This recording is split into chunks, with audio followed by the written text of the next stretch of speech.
Hello, everybody, and thank you for looking at another episode of Bus Chronicles.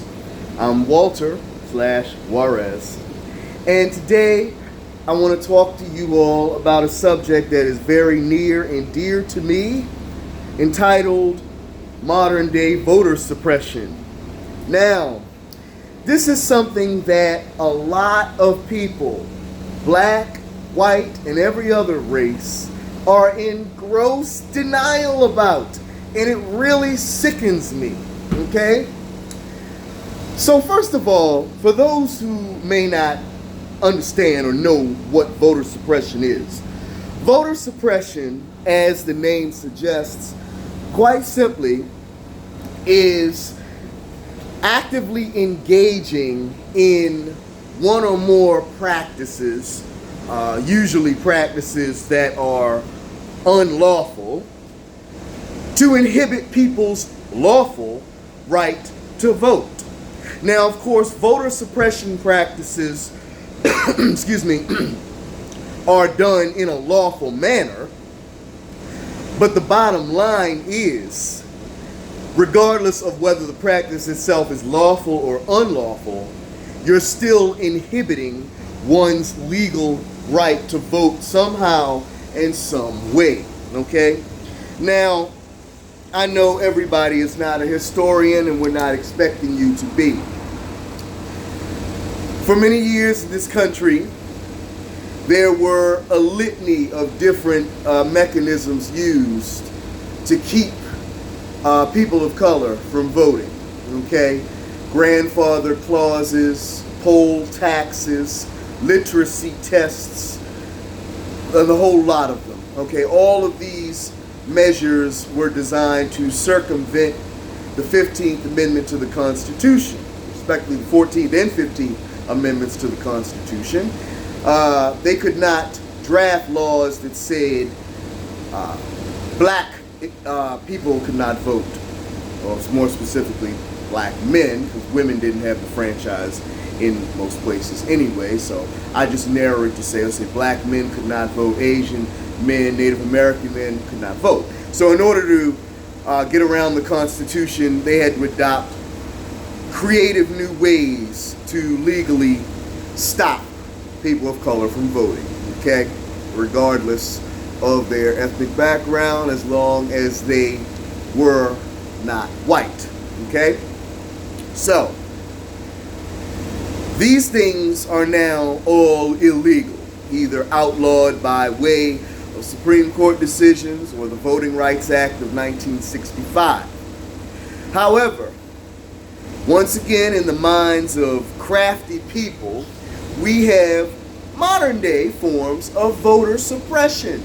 We have very restrictive ID laws, which some people defend as necessary to combat the bullshit concept of voter fraud, which the amount of voter fraud cases is so small in any given jurisdiction that it wouldn't be enough to substantially alter the outcome of any modern day election. Okay, so we got voter fraud, okay?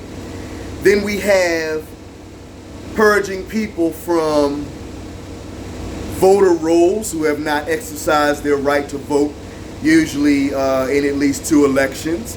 That has been affirmed as constitutional by the Supreme Court, as has these restrictive ID laws. That has been affirmed as constitutional by the Supreme Court.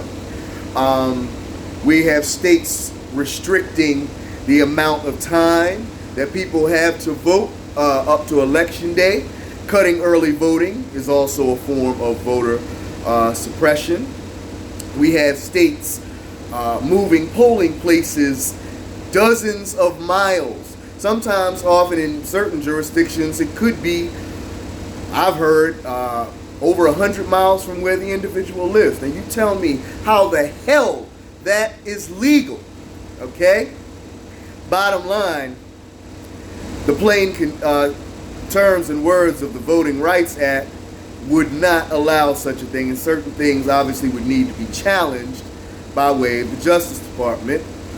All right, they are body responsible for bringing suits under Section 2 and, Section 3C of the Voting Rights Act to enforce these prohibitions against discriminatory practices by states and local governments. So the bottom line, folks, in our modern day era, we have modern day voter suppression. Okay, again, we don't have literacy tests, we don't have poll taxes, we don't have grandfather clauses anymore. No, but we do have restrictive ID laws. We have polling places being closed and moved so far away that people can't get to them. We have access to the polls being limited, making it very inconvenient for people to be able to vote, period. Okay? We have people being removed from voter rolls. And of course, the whole intention of all of these things is to stop people from voting. All right? But the cover-up is to prevent voter fraud and to increase the legitimacy of elections. I'll say it again. Bullshit. Okay? All of these things, all of these forms of modern-day voter suppression are sponsored by the Republican Party, because the Republican Party knows damn well that when people come out to vote en masse, they will not win. When people come out to vote by the millions, Democrats will win. So Republicans use every sneaky trick in the book to come up with ways to inhibit potential Democratic voters from casting ballots. Voter suppression in the modern day, ladies and gentlemen, might come in different forms than what it did in 1965 or in 1875. But the bottom line is that voter suppression still very much exists. And you, as a registered qualified voter, hopefully anyway, need to be aware of the voting laws in your jurisdiction to combat voter suppression.